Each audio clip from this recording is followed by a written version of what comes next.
Bonjour et bienvenue à IB French Today. Aujourd'hui, vous allez avoir l'opportunité de vous exercer à la présentation de l'oral individuel pour le français langue B niveau moyen. Voici donc le stimulus visuel que nous allons utiliser aujourd'hui. Ok. Le thème est celui de l'ingéniosité humaine et en particulier les sciences, technologies et société. Je vous rappelle avant tout que votre présentation doit comporter ces trois parties, ok, qu'elle se structure autour d'une courte présentation du stimulus visuel. Une deuxième partie, vous allez établir des liens entre le stimulus visuel et le thème du cours. Et enfin, une dernière partie dans laquelle vous exprimez vos opinions et vos idées, comme elles sont sous-tendues, en fait, sous-entendues par ce stimulus visuel. Avant toute chose, je vous rappelle aussi effectivement que vous avez effectivement ici des éléments de langage qui vous permettront des phrases, effectivement, des tournures de phrases, qui vous permettront de maximiser votre nombre de points pour le critère A, à savoir celui de la langue. Ok. À ce stade de la vidéo, vous pouvez choisir d'appuyer sur pause et de vous donner donc les 15 minutes de préparation pour préparer une présentation effectivement sur ce stimulus visuel en utilisant ces phrases ou tout simplement de continuer la vidéo avec moi. On y va. Donc, cette photo a pour thème l'ingéniosité humaine et l'influence de la science et de la technologie sur la société en particulier. Cette photo a été prise dehors, vraisemblablement devant une centrale nucléaire, car on aperçoit les grandes cheminées d'une centrale nucléaire en arrière-plan. Il semblerait que cette photo ait été prise dans la journée et que ce soit l'été, étant donné le tenue légère des personnes sur la photo. Au premier plan, on aperçoit des manifestants qui tiennent des banderoles, des pancartes, mais également des ballons de couleur jaune. Au centre de la photo, on voit des personnes debout entre deux banderoles.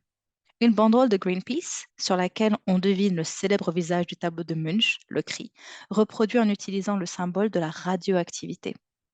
L'autre banderole exhorte à sortir du nucléaire. On y lit les dates et les noms des centrales nucléaires qui ont connu des accidents dans le passé. Il semblerait qu'il s'agisse de personnes qui manifestent pacifiquement pour l'abandon de l'utilisation de l'énergie nucléaire. Cette photo invite à réfléchir sur l'impact de l'utilisation de certaines technologies sur la société et sur la vie humaine. En effet, l'énergie nucléaire et la gestion des déchets radioactifs en particulier ne sont pas sans danger. On pourrait croire que depuis l'avènement de ce mode de production d'électricité au milieu du XXe siècle, les scientifiques auraient pu trouver des alternatives moins dangereuses, mais surtout moins polluantes et plus durables aussi. Ces dernières années, de nombreuses associations et ONG ont condamné la manière dont certains pays ont choisi de continuer à développer leur parc nucléaire en construisant de nouvelles centrales au lieu d'en fermer, surtout les plus anciennes où les risques d'accident sont réels. En France, autant que je sache, bien que l'énergie nucléaire soit une manière d'assurer l'indépendance énergétique face à d'autres nations, l'opinion publique manifeste en nombre toujours plus grand contre les dangers du nucléaire.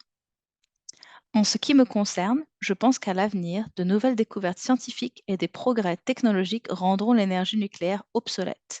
En tout cas, je l'espère, car la radioactivité m'inquiète. Je crois en l'ingéniosité humaine et surtout dans les valeurs humaines, c'est-à-dire que la vie humaine est plus importante que les profits de l'État en matière d'énergie. Voici donc ici un rappel sur les critères A et sur la note maximale que vous pouvez effectivement obtenir. Il faut un vocabulaire adapté à la tâche, donc qui est en lien avec le thème des sciences et des technologies, un vocabulaire varié, des tournures de phrases variées, comme je vous les ai données en début de vidéo, et bien sûr des expressions automatiques qui sont incluses dans ces phrases. Elles sont également surlignées ici, ok, pour vous rappeler effectivement, pour vous aider à identifier des éléments de langage qui sont d'un niveau supérieur.